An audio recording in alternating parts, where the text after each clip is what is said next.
Welcome to Let's Talk Live on the Orthodox Christian Network.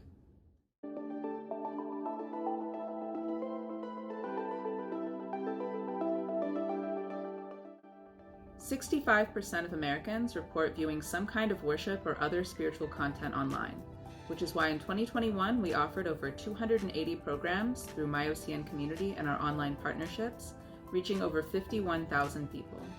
The Orthodox Christian Network is a 501c3 corporation and a 100% donor-supported ministry.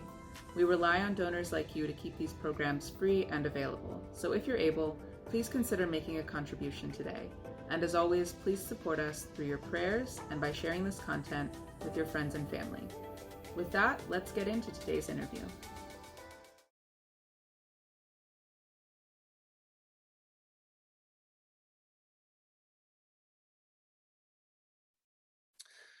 Dr. Prodromou, I want to come to you now. It's good to see you once again. How has Russia used the perceived Orthodox or its traditional identity? We spoke a little bit about this, but they've used it as a political tool, both internally and externally. What do you think? Well, there's been a lot, and first of all, thank you, Father Chris and Noel, for welcoming us all here and giving us the opportunity to discuss what's a really complex and complicated issue with enormous human costs. So I appreciate the chance to think about this and discuss it.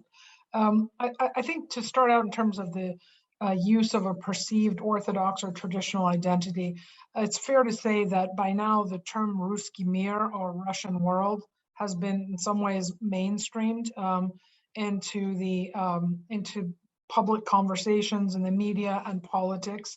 But this concept of a Russian world, and both Nikolas Gvosdev and Sharyl Cross have spoken already about the civilizational dimensions of the conflict, real and perceived.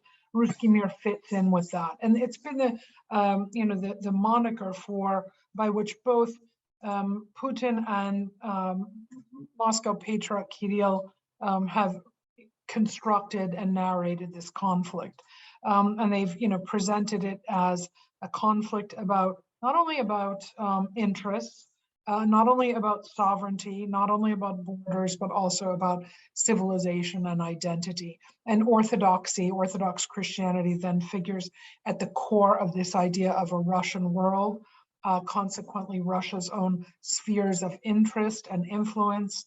And I'd like to take us to the Putin-Kirill alliance and relationship, I think, because they are the two sort of well springs and all of their ideologues, both political and ecclesiastical, who have given granularity to this notion of a Russian world. And I say the Putin-Kirill alliance because indeed I think if we look at the relationship between Vladimir Putin and Moscow Patriarch Kirill, we'll see that this is a relationship, I would describe it as a Faustian relationship. It's lose-lose for them, and unfortunately it's lose-lose for all of those affected by that relationship. But that starts formally in January of 2000. At that point, when Kirill was elected Patriarch of Moscow, and Putin then was still prime minister. But the relationship actually goes further back than that. And it goes back to the period when Kirill was the chairman of the Russian Orthodox Church's Department for External Church Relations, External Relations. That's a position that's now held by Metropolitan Hilarion Alfayev. But the relationship really grows out of that period, the immediate post-Cold War period, when Putin was beginning to consolidate or to develop his own ambitions to consolidate political power, and Kirill was beginning to consolidate his own ambitions for religious authority. And so when Kirill, and I think I said 2000, I should have said 2008, but nonetheless, when Kirill was finally enthroned as Patriarch of Moscow, by then Putin had already been prime minister, and theirs was a relationship of ambition and convenience. And I would say that their calculus was that by instrumentalizing orthodoxy, by using orthodoxy both as an instrument for domestic nationalism, but also an instrument to justify Russia's own foreign policy interests and revisionist interests, that this is where they have found common cause, and that has continued up to the present. I think it's also important to recognize that both of these individuals come out of the Cold War environment. They come out of a surveillance state experience. We talk about the surveillance state now in Russia, but a surveillance state that was a Cold War surveillance state. They come out of an environment of lack of trust of one's own colleagues, much less of foreign policy allies and adversaries. So they were tied together by this kind of defensiveness and lack of trust in the way in which they calculate relationships in their own institutional environments and in terms of their foreign policy ambitions. And here I would say that in terms of the way they both have calculated the value to them of orthodoxy or traditional identity as they define it as a political tool, they both see it as a means of advancing not only their domestic consolidation of power and authority, but also their foreign policy ambitions. And for Putin, these are geopolitical. For Kirill, these have been orthodox geopolitical, and they have been very much related to Kirill's ambitions to displace the ecumenical patriarchate in terms of its primacy of honor, and to construct Moscow and the Moscow patriarchate as the third Rome, a distortion of the idea of Constantinople as the new Rome, but Moscow as the third Rome. So there's both a domestic piece of this for Kirill. It's to pull post-Soviet Russians back into the church and to move them out of, kind of godless communism, if you will, and for Kirill to consolidate the new Russian nation in the post-Cold War period, and then both of them pursuing their foreign policy ambitions. I would emphasize what I said at the beginning, that I think, the paradox and the tragedy here has been that in their own ambitions to consolidate their authority and power, the war in Ukraine, the Russian war in Ukraine has, I think, undermined certainly both of their authority vis-a-vis their own constituencies, but also vis-a-vis external constituencies, and I would say has weakened their own power. Perhaps in the short term, there'll be a hunkering down by both of them, but I would say in the medium term, and I'm not in the business of forecasting, but I think the empirical evidence suggests this, that in the medium term, and we're already seeing the kinds of fragmentation that both Sharyl and Nick talked about in terms of, society and political support for the war, but also in terms of the fractiousness in the Russian Orthodox Church, in particular, with the recent moves in the the Ukrainian Orthodox Church Moscow Patriarchate to move away from Moscow. The language has been, I think, deliberately obtuse and vague. No one's using yet the term autocephaly. Nobody's talking about a full rapprochement and reconciliation between the Ukrainian Orthodox Church Moscow Patriarchate and the Orthodox Church of Ukraine, but there is that fragmentation and fluidity. So I think this marriage, power and people again, power. Yeah, exactly. And this marriage of convenience, whereby orthodoxy is used as an instrument domestically and in foreign policy, I think, is ultimately going to be the end of both Putin and Kirill. Who knows what that will look like? But can I come back also to something that both Sharyl and Nick, I think, spoke about, and you, Father, also touched on. I think that what we're seeing now in terms of this civilizational discourse and the way in which the war in Ukraine is being framed as a civilizational battle, I think it's really important to point out that it's not a function simply of right now. And here I think is something to be learned from the war in Ukraine, which has thrown into sharp relief, I think, cleavages, discursive mentality, and foreign policy cleavages that date back to the immediate aftermath of the Cold War, because we're coming up on 2023, and that's the 30-year anniversary of Samuel Huntington's famous, or for some infamous, article on the clash of civilizations, which came out in the Spring and Foreign Policy of 1993. And that's where we saw, in the immediate aftermath of the Cold War, the emergence of a civilizational discourse as a means of thinking about the new world order and hegemony. Would this be a multipolar, post-Cold War? Would it be a unipolar post-Cold War with the US as a hegemon? Or would it be some sort of a return to a new kind of bipolarity? And that civilizational discourse has its roots, I would say, 30 years ago in the Huntingtonian, and then Robert Kaplan, a kind of, follow on to that civilizational language that first positioned Russia as a new enemy. That's where I think we see the emerging footprint of what's now been thrown into sharpest relief in the war in Ukraine, both by Moscow, but also by the Washington political establishment.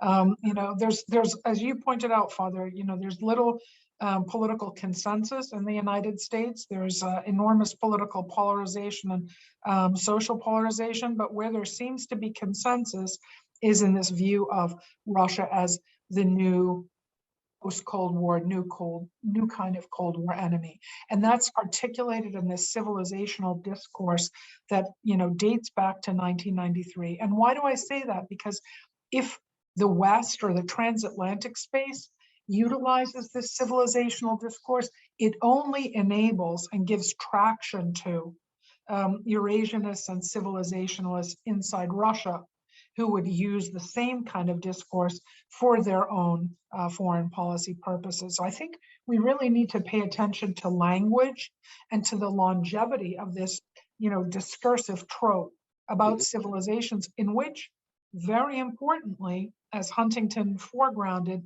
orthodoxy figured. Because after all, Huntington made this large claim about orthodoxy being incompatible, intrinsically incompatible with universal norms and human rights, with what we associate with Western civilization, if that means, at least on paper, protection and respect for rule of law, for the equality of all individuals before the state.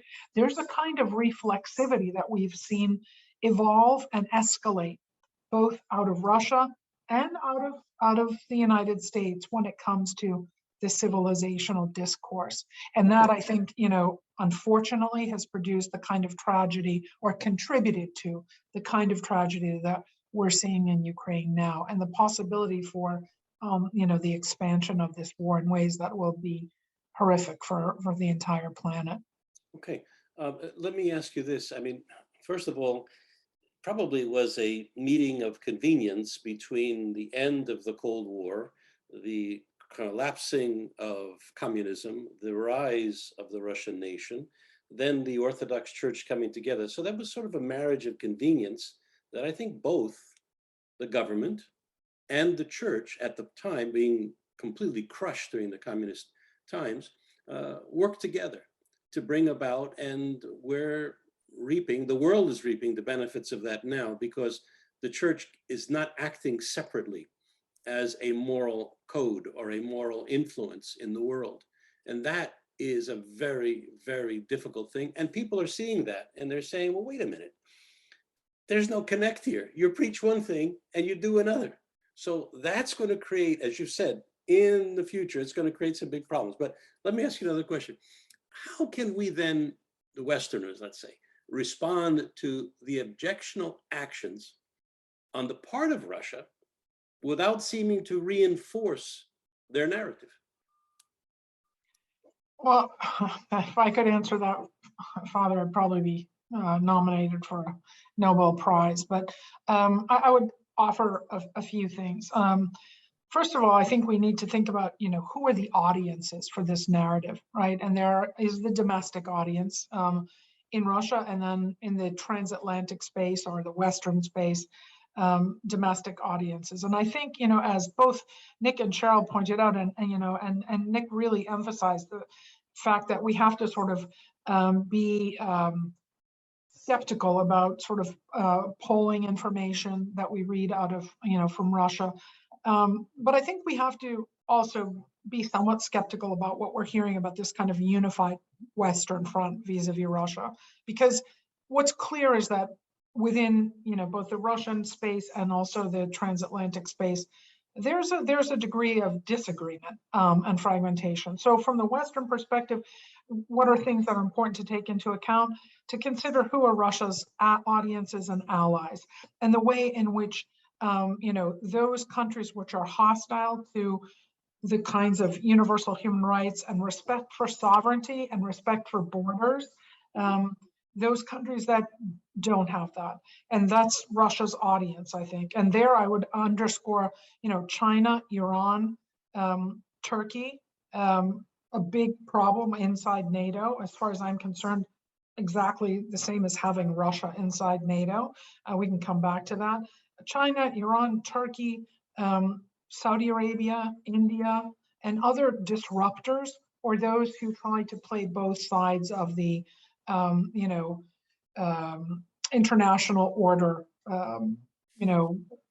game. Those who say that there are norms and rules that organize the world, and yet they don't always abide by them. So that's one thing. I think, think about who's the audience. The other thing that Western powers can do is, I think, by avoiding the very civilizational discourse and the essentialization that would reduce all Russians to mini Putins and all Russian Orthodox Christians to mini Kirills, because that's indeed not the case. But using that kind of reductionist, essentializing language gives traction to and elevates the civilizational discourse that Putin and Kirill so effectively utilize. I think the other thing, going back to Sharyl's long and really fantastic granular introduction, is to think about whether it's possible to find a security architecture that can take into account the security interests of, in this immediate instance, Ukraine, and that their security interests within a broader security architecture that meets the foundational concerns of both the transatlantic partners on the one hand and Russia on the other. And I think that's, looking backwards to see lost opportunities, I think is going to be very important in terms of looking forward.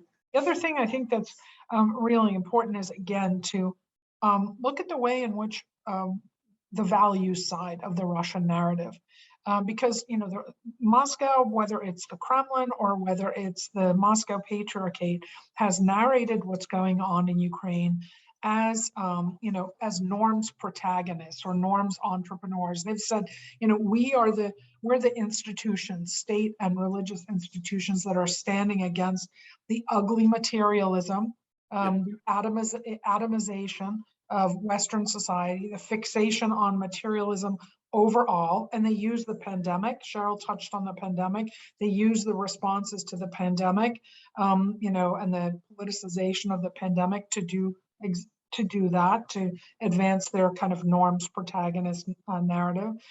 They also, have made common cause with conservative groups in the United States, conservative political and conservative religious groups in the United States, who support the kind of literalist interpretation that has come out of the Moscow Patriarchate about good versus evil, and who stands for good, a rejection of materialism and atomistic understandings of society,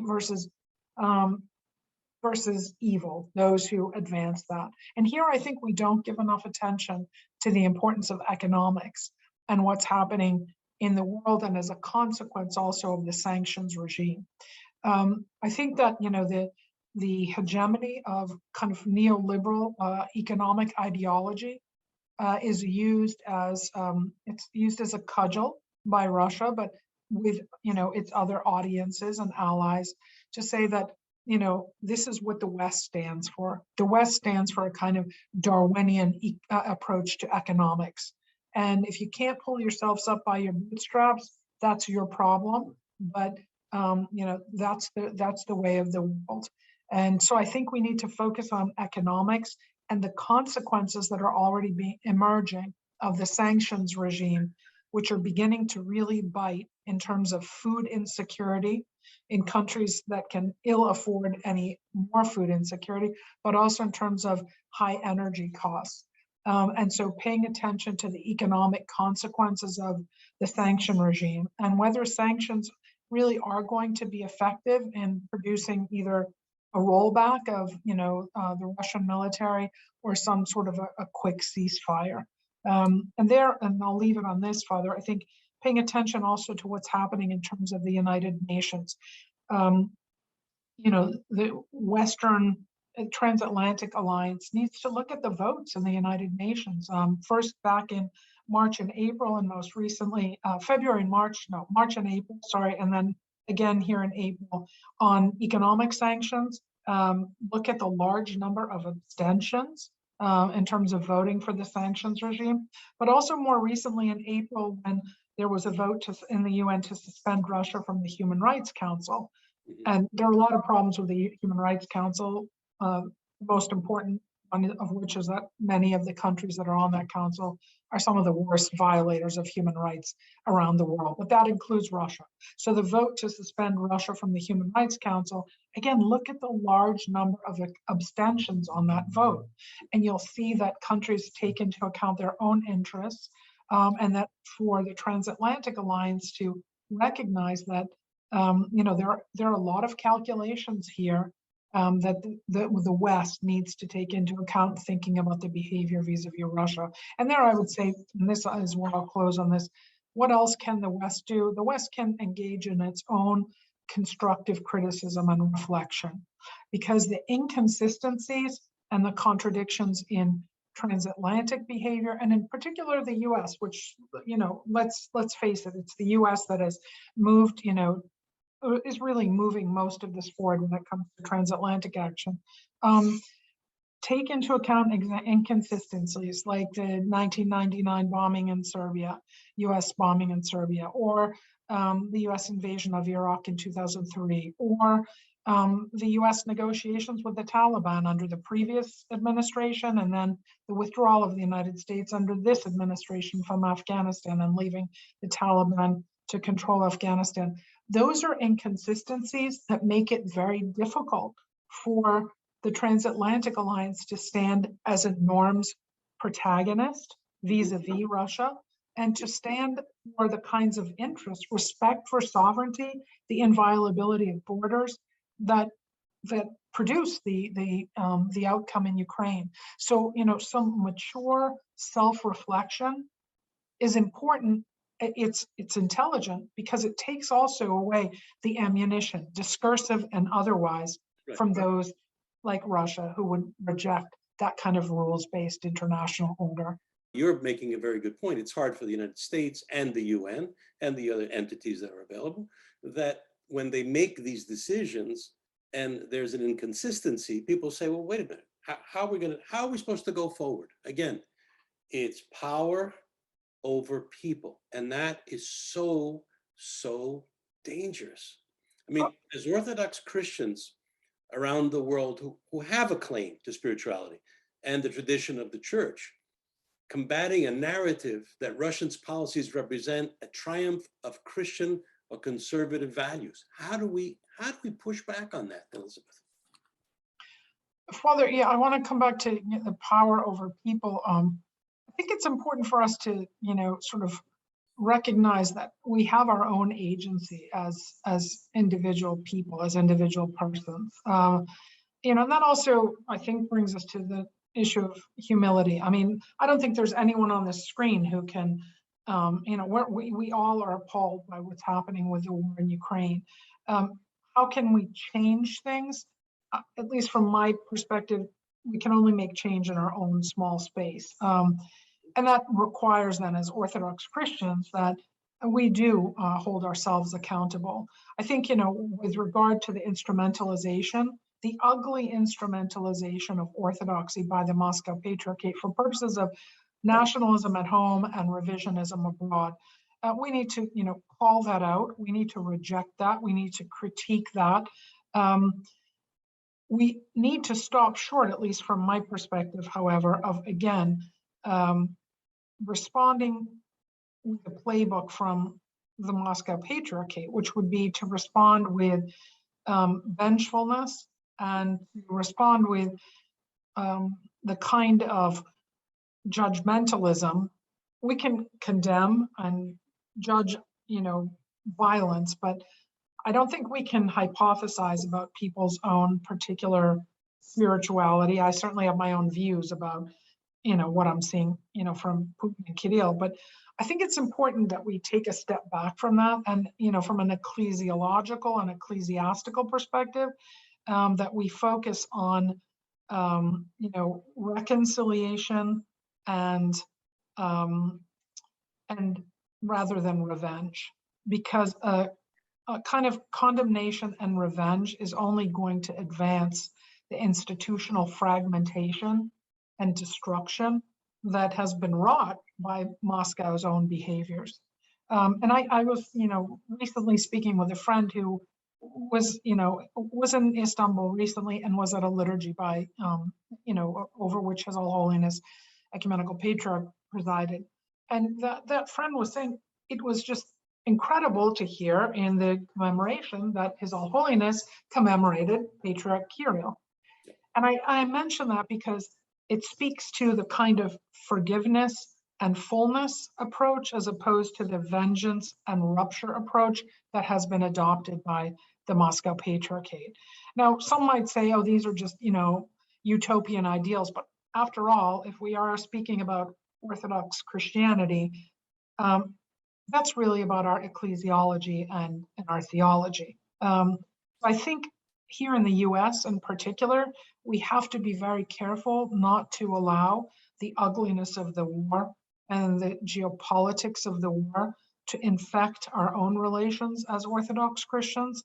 We need to recognize the pain that Ukrainian Orthodox are experiencing, but also not react with anger and vengefulness towards Russian Orthodox Christians who may themselves reject the war. And that's a tall order. I think, though, that goes back to this notion of sort of agency at the most micro level. What do we remind ourselves to do? And then I think, on the other piece of this, Father, you mentioned, how do we combat the narrative that Russia's policies represent a triumph of Christian values? There, I think, this is a real challenge because I think it's fair to say, and we can read, many blog sites and we can read academic articles where there's been a kind of ideological turn in somewhat Orthodox interpretations towards a kind of, Christian conservatism or neoconservative foreign policy that, focuses on a very black and white understanding of things like, everything from universal human rights to issues like gun violence, to the death penalty, to abortion, to how we understand and engage on issues related to, poverty and economic justice.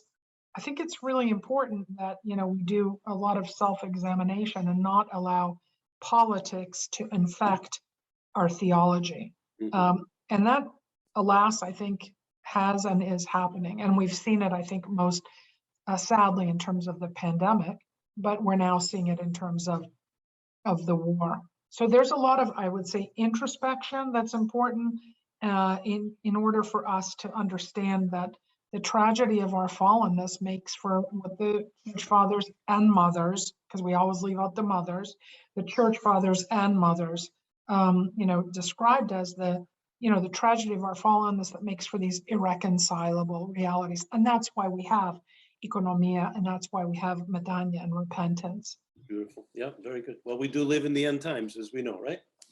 We're living in them, and we have to strive. Let me just give you one final question before we go to Deacon Nikolas. That is potential long-term consequences of the current conflict from a political and religious perspective. We've touched a couple. If you could just give us one or two. Yeah, I agree with everything Sharyl and Nick said about the political consequences and geopolitical. So I'll just, endorse everything they've said. In terms of the religious consequences, I think we're already seeing them unfold. The fragmentation and denominalization of orthodoxy, which we speak about the Orthodox Church in terms of the Trinitarian model of unity and diversity, unity in diversity. What we're beginning to see is disunity, fragmentation, and denominalization. And I think that in the short term, if we don't address that and correct it, that's what we're going to see in the medium term.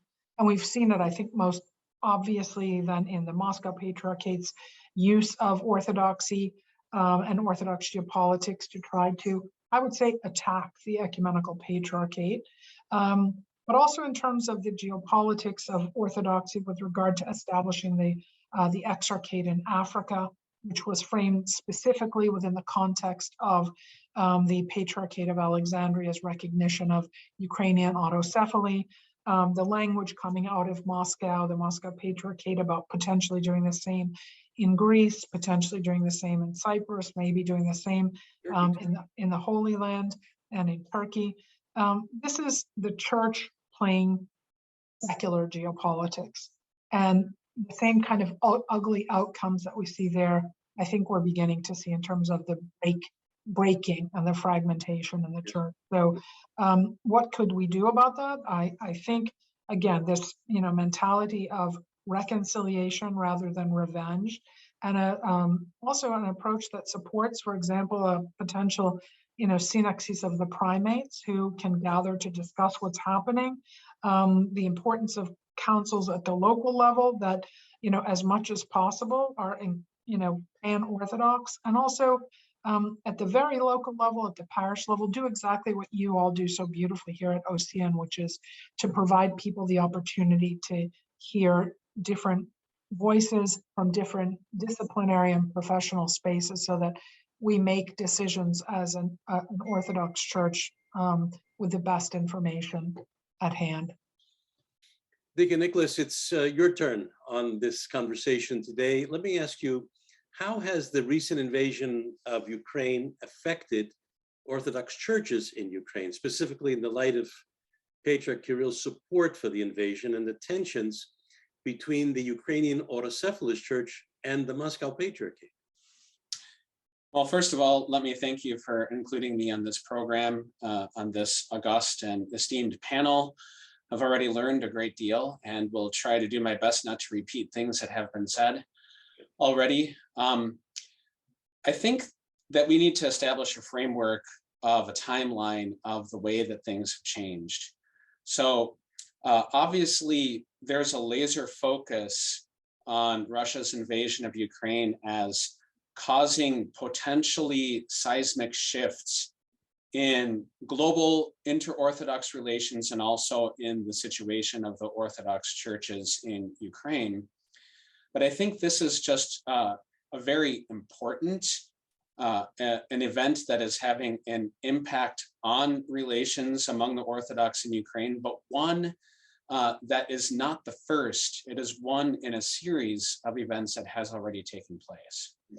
So if we think about the situation on the ground in Ukraine with the church, during the Cold War period, there was essentially one church, and that was the Moscow Patriarchate. The Ukrainian Orthodox Church was an exarchate of the Moscow Patriarchate, Ukrainian not even really in name. And it wasn't until the end of the Soviet era in 1990 that Patriarch Alexis II granted a gramota, which some have mistakenly referred to as a tomos, that changed the statute of the Ukrainian Orthodox Church, granting it broader autonomy and sovereignty and independence in its internal affairs without declaring or making it an officially canonically autonomous church. So if you look at the end of the period of the Soviet period and the beginning of the post-Soviet period, that's sort of the first shift in Ukraine. Once you have an independent Ukraine, you have the chance for an independent Orthodox church. The stronghold, the firm grasp over church life that the Moscow Patriarchate held during the Cold War period was broken by independence. immediately, the first president of Ukraine, Leonid Kravchuk, pressured then Metropolitan Filaret Denysenko, no relation, to establish an Autocephalous church, and the process seemed to be in full swing. On two different occasions, the episcopate of the Ukrainian Orthodox Church under Moscow voted unanimously for a petition for autocephaly from the Moscow Patriarchy. And it wasn't until 3 bishops moved away, reneged on their signatures on that declaration, that Moscow not only denied the petition for autocephaly and attributed it to politicization, but also punished Metropolitan Filaret first by attempting to force him into retirement. And then once when he returned to Kyiv after agreeing to retirement, asking him to, or first deposing him from all sacred orders in 1992, and then going to what we might think of as the church nuclear option, and that is anathematizing him from the church. And that move simply cannot be undermined, because that essentially made it very difficult in the Orthodox canonical framework and mindset to reconcile people who remained in churches led by bishops who had been anathematized at one point or another in church history.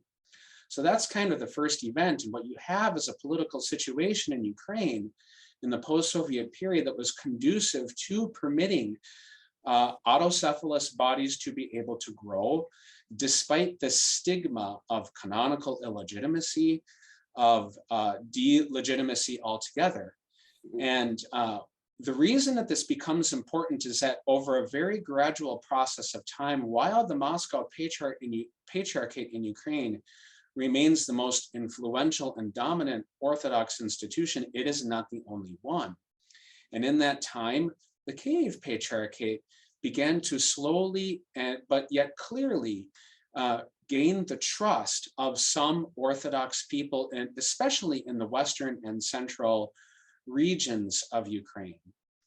And then that leads us into this important period, really beginning with the transition of leadership in the Russian Orthodox Church after the death of Patriarch Alexis II and the enthronization of Patriarch Kirill, of this attempt to introduce this Russian world, or Ruski Mir ideology, which, as we've already discussed, essentially identified Ukraine as the most important cell, a place as the mother of all cities of Rus, as the documents identify and define Kyiv, a place that would be a gathering place for all peoples who wanted to belong to this Orthodox civilization that would celebrate traditional values.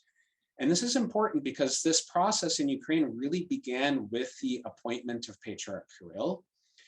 He really began to roll this out, particularly in eastern Ukraine and regions like Donetsk and Donbass.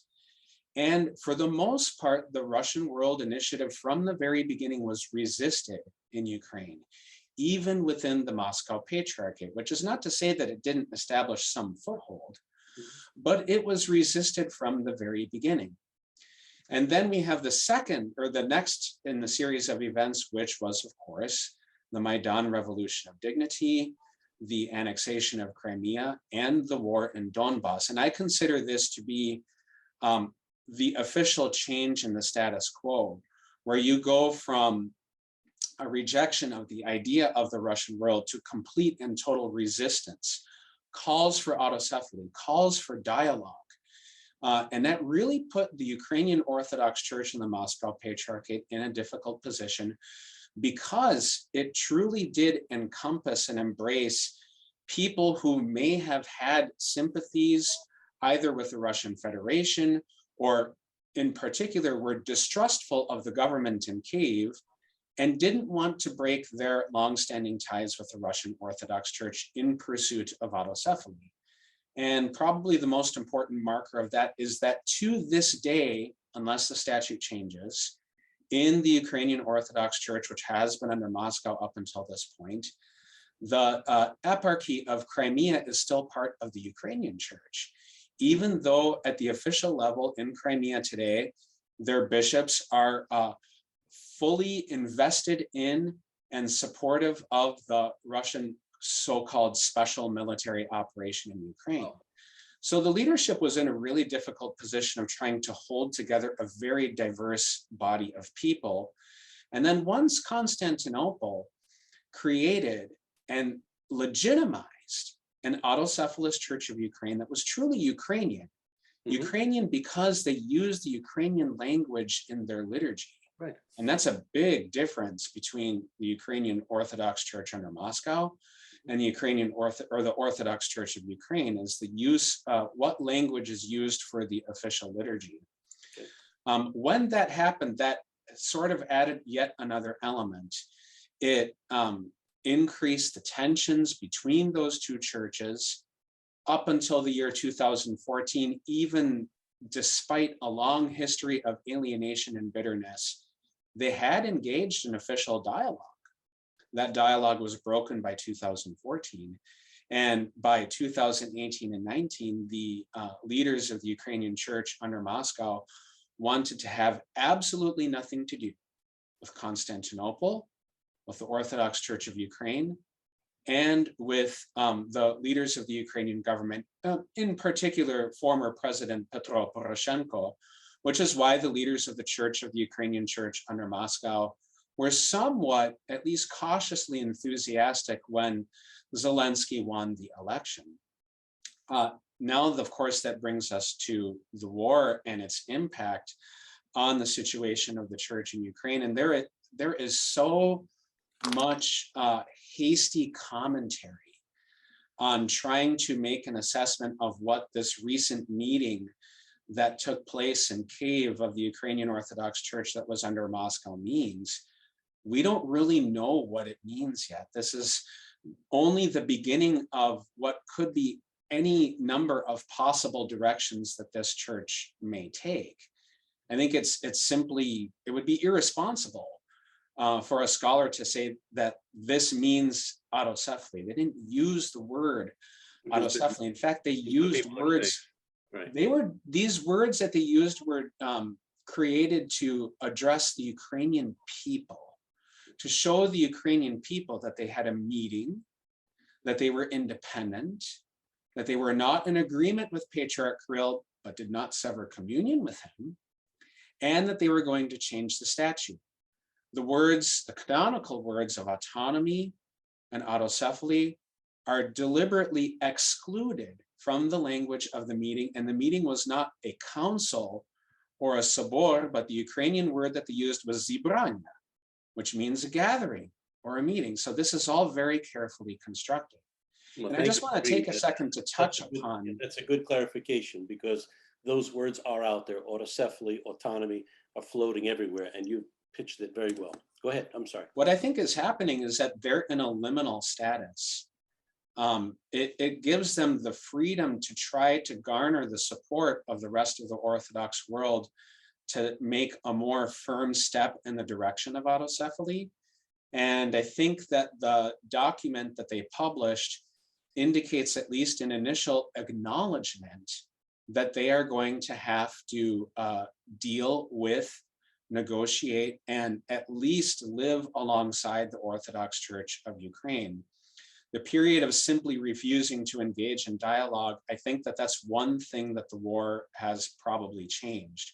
And that is by far, at least in my estimation, both the most formidable obstacle for Orthodox Christians in Ukraine, and also the one that has to overcome what is essentially 100 years worth of alienation, separation that is multi-generational. It is one thing, as you mentioned before, Father Christopher, for us to talk about from the Amvon, all of the spiritual values that we have. You know, let us call one another brothers, even those who hate us, the rights of forgiveness, of reconciliation, and then to do it. And to do it is going to require to put the Logos, the divine Logos, Christ himself, in between these bitter, alienated parties. They're going to actually have to go through what is going to be an extremely long, difficult, arduous process of negotiation that might not have the kinds of canonical outcomes that one might hope for. All right. So I think for the Orthodox world, if you had two side-by-side Orthodox churches in Ukraine, one autocephalous and one that is either in this liminal status or on the road to autocephaly, that were actually talking to one another, that were actually sharing communion with one another, that would be a major victory for the Orthodox Church altogether, because up until this point, these peoples have been divided. And that brings me to the last thing I'll say in response to your question is, this is a point of no return. I think if there was a signal to the Ukrainian people on the part of the Ukrainian Orthodox Church previously under Moscow, that they were trying to express their solidarity with the Ukrainian people, this is also a signal to Moscow, a cautious and a careful one that acknowledges that many of the bishops of the Ukrainian Orthodox Church under Moscow are not ready to embark on the path of autocephaly and are not ready yet to begin negotiations with the Orthodox Church of Ukraine. It was nevertheless a signal to Patriarch Kirill and to the Russian Orthodox Church that this is not okay. And what's ultimately at stake, not only, especially for all of the citizens of Ukraine, including non-Orthodox, but also for the rest of us Orthodox Christians in the world, is this: can we trust?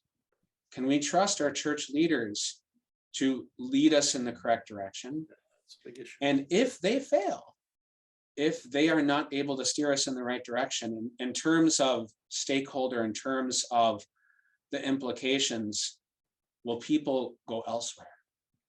And so I think that's really what's at stake here. This moment has to be captured, and there has to be a great deal of energy that is coming from all corners of the Orthodox Church world, devoted to not simply, as Elizabeth was saying very eloquently before, recirculating the same narratives over and over again. And here, what I mean by that is, for example, using the word canonical as an adjective. Here's the canonical church.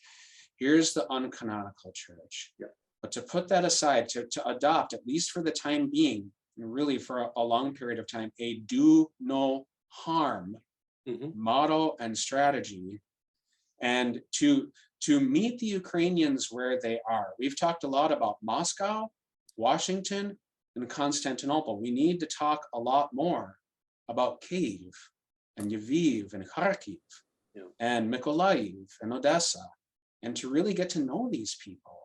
This is a large, diverse country that has two essentially mutually exclusive Orthodox populations that have been going in their own different directions for a while. But one of the great things that Orthodox people could do is to get to know both bodies and try to be supportive to both of them.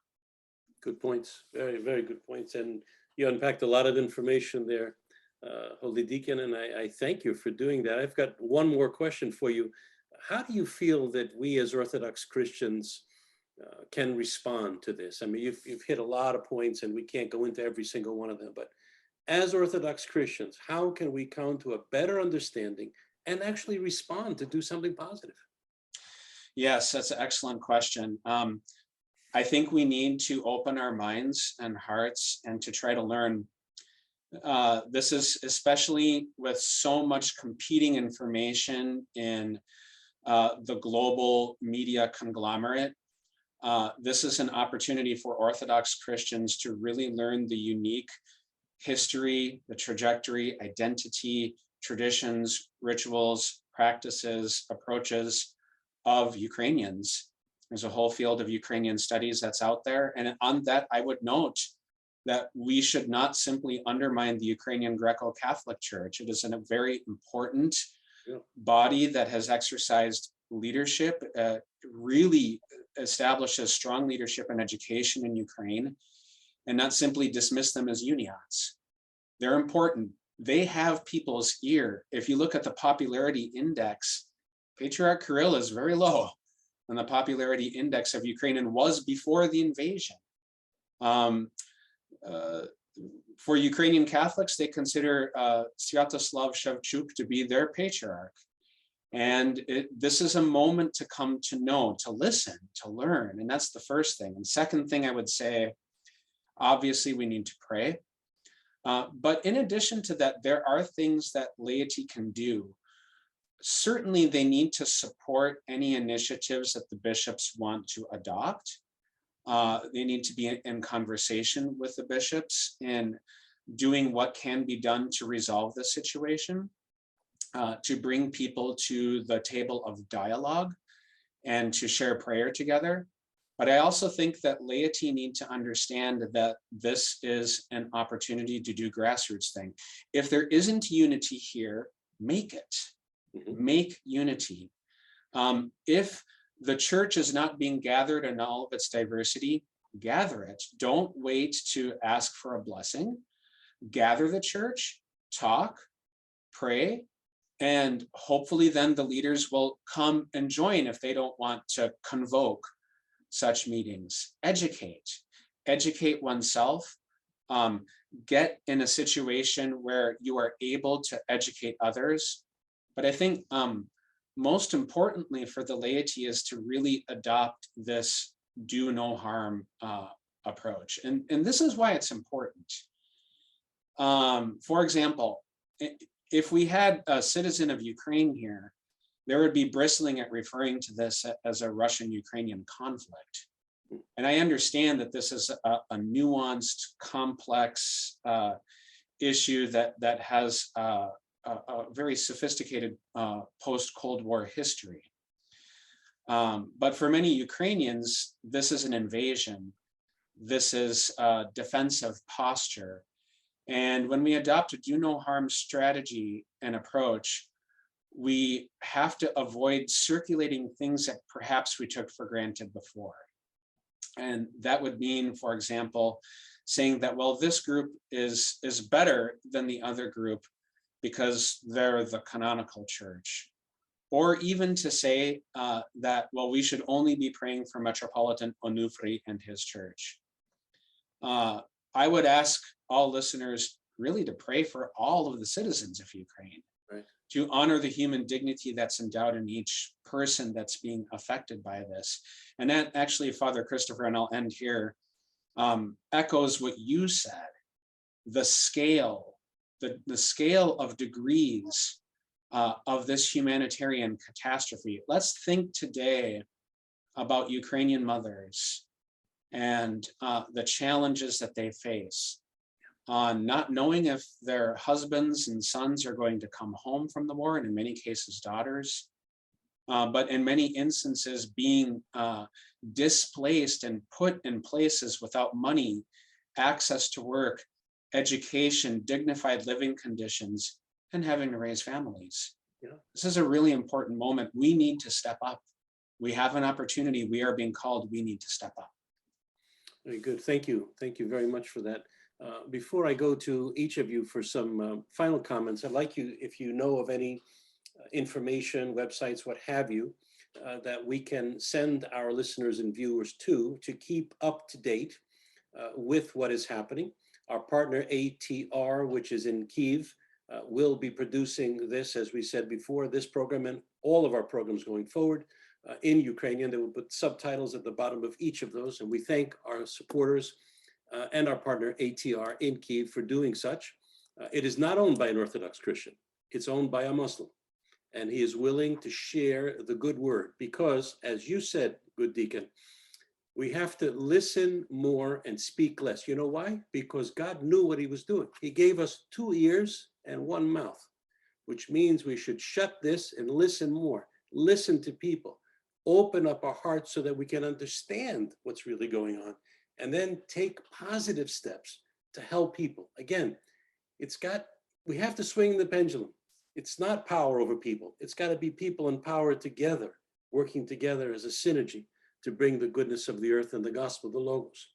And we hear in the liturgy, the bishops to rightly teach the word of the truth. That's so, so important now. let me go to our first guest today. Dr. Cross, can you give us some final thoughts? Your tremendous presentation today was incredible.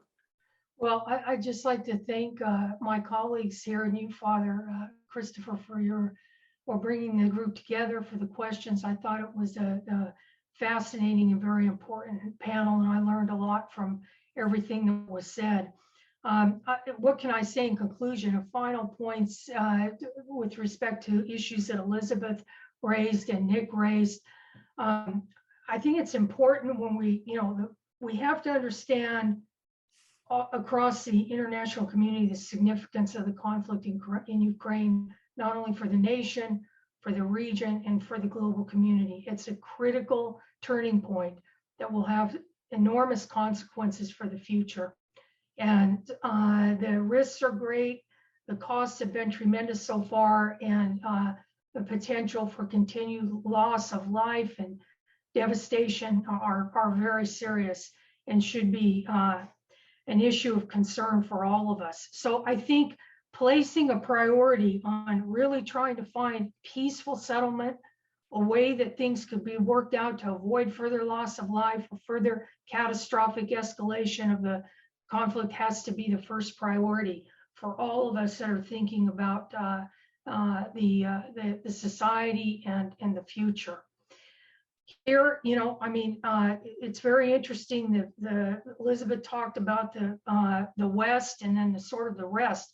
It's very popular in the Western media to hear references that the whole world is against Russia. Well, that's not quite true, because there are many nations, major powers in the international community, China, India, Brazil, and many other countries that have remained neutral. And I would say that if we approached it in the right way, that they may be able to be helpful going forward in trying to work through some kinds of diplomatic settlement. Because the sense is that this is becoming increasingly a conflict between Russia and the West.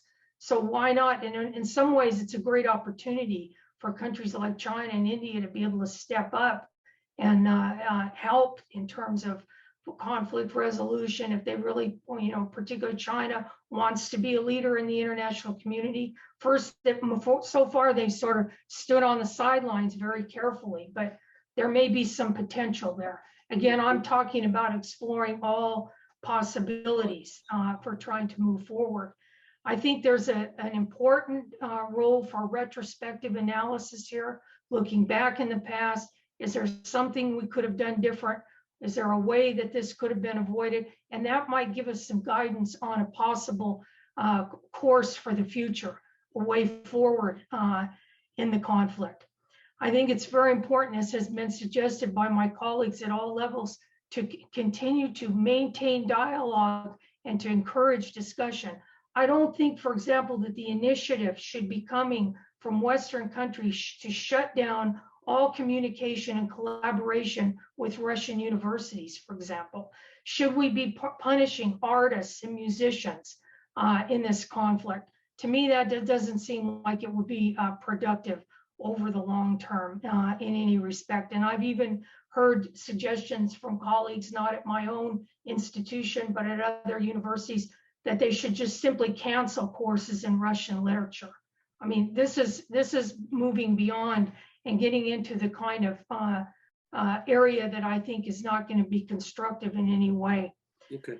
In terms of the Orthodox leadership in communities, Nick, I really appreciate what you said and others, that all efforts across the Orthodox world should be devoted to promoting peace, humanitarian support, and dialogue toward understanding different perspectives and finding common ground, being so important for supporting the Ukrainian people and humanity at this time.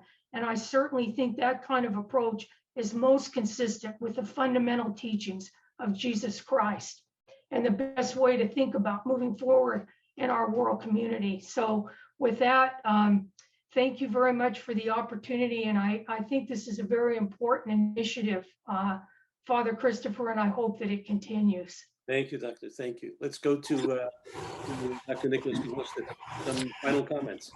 Sure. I wanted to pick up on something that Deacon Nicholas had mentioned about the recent meeting in Ukraine. And I couldn't help but be struck by some of the similarities and the same issues that a century ago in 1924, the American Metropolia had to grapple with in Detroit, which is how can you have spiritual dependence on a leader, a hierarchy, if you believe that that hierarchy is fundamentally compromised?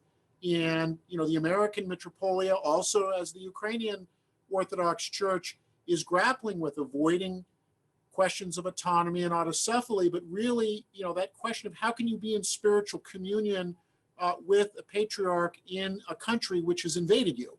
How can you accept that? And of course, that ultimately led from 1924 to 1970 in the creation of the OCA in the United States. And also, Russian Orthodox communities in Western Europe are grappling with the same question. If the patriarch ends up becoming sanctioned in the European Union, as the sixth sanctioned package suggests, that raises similar questions. And again, a century ago, Russian Orthodox communities in Europe had to separate from the jurisdiction of Moscow because they could not accept. Back then, the issue was the Moscow Patriarchate was insisting on loyalty to the Soviet state as a prerequisite. And Orthodox in America and Europe and elsewhere said, we can't give you that. And they moved into a different direction. That has some real ramifications, I think, for Orthodoxy moving forward, global Orthodoxy. The thing I'm worried about, Father, and to the panelists, is I really think we're moving into an era where we're going to have, in essence, two global orthodoxies, one loosely based around Constantinople, one based around Moscow. And we will accept kind of the normalization of the idea that not just in America or in Europe or in Australia, that there are multiple Orthodox jurisdictions, but that in fact, throughout the world, we may not end up with one orthodoxy, but several. And then how do those orthodoxies interact and dialogue with each other? And I don't know. I think we are. I think as Deacon Nikolas said, we are at a point of no return in some of these issues, where we're not going to be able to say, well, we're just going to reset back to 1992 or some earlier era. Okay. This also has implications geopolitically. As Elizabeth knows from the many times I've spoken with her seminars, I am a pessimist on U.S.-Russia relations between Russia and the West, increasingly relations between Russia and Ukraine. I think this conflict is going to stalemate. It's not going to be easily wrapped up. And we're going to get used to maybe not an iron curtain, but there is going to be a line. Unfortunately, I think that line will be running through Ukraine, at least if we think of Donbass and Crimea, in which there is a Russia on one side and a Euro-Atlantic world on the other. And we have to learn to navigate that reality. And I think it's going to be a challenge. And it really is an end of an era that we thought ended in 1991 with the fall of the Soviet Union. Sharyl talked about common European home, post-Cold War world. And I think we're returning to a world where there is a line and Moscow is on one side of it and we're on the other. Okay, thank you for your comments. Dr. Prodromou, Elizabeth. Thank you, Father, and thank you to all of the panelists, to my friends. It's wonderful to be together. I want to start with Deacon Nikolas's statement about adopting the do no harm approach, because do no harm is the priority for all human rights practitioners. And I think it's important for us to do as he's suggesting, which is to adopt that as our ecclesial priority as well. It seems that should be self-evident, but it isn't always. So keeping that, always in mind. And that takes me back then to Dr. Cross, to Sharyl's comment about the sort of political and geopolitical priority. Doing no harm is maybe a values position, but I think it's also a rational interest position as well. And that implies then recognizing that violence is not going to solve this problem. And that escalation will only produce more loss for all involved. So diplomacy and intelligent diplomacy, I think, with short and medium and long-term time horizons needs to be the priority. I would then go to the issue of patience. Again, Deacon Nicholas, you advocated being patient. And I think, reading some of the statements that have come out from hierarchs and also from lay people, there's a degree of impatience, which is understandable because people are dying. But at the same time, I think it's important not to react. And here again, I go back to the ecumenical patriarch. I think he has been very methodical and very patient and very careful in the language that he has used. And again, thank you for pointing out that the terms autocephaly, autonomy, they have not been used in terms of the meeting, the recent meeting in Kiev. But at the same time, we see that, that language everywhere. So being patient, I think, is critical in terms of what the church does. And I would urge that we do not weaponize the canons and the canonical issue. You rightly pointed out, I think, that this liminal status will probably lead to something that, produces a canonical outcome that's far, at least in the short term, that's going to be far from perfect. We need to recognize that, change happens, but not to weaponize, the notion of canonicity in terms of how the church addresses this issue. And here, just two more quick points. Just a simple point to recognize that Orthodox disunity will only hurt the Orthodox churches, those that are already at risk in very vulnerable conditions. And here I think of Africa and the Middle East, but in other parts of the world. And also is going to, the Orthodox disunity is going to push Orthodox to vote with their feet. And they're going to leave. They're going to turn away and they're going to go elsewhere. And we've talked before on this, on OCN, Father, about the number of nuns, those who say, I have no affiliation. That's not just an American issue. That's a global Orthodox issue. So this is a critical moment, I think, for the church globally and locally, which also raises the issue of who's the church leadership. And I understand you're saying that, lay people should support the initiatives that bishops want to adopt, but, the fullness of the church is hierarchs, clergy, and laity. So thinking about what's happening now and with Ukraine takes me to something I've said before, recovering the conciliar process that includes hierarchs, clergy, and laity. And that was the greatness of Crete and also the tragedy of Crete with the four churches who didn't attend. Yep. That it was, this effort at the macro level to recover and recenter and revitalize the conciliar process. Two last points. Don't confuse geopolitical issues with ecclesiological issues. Those are separate. They're related, but they're separate.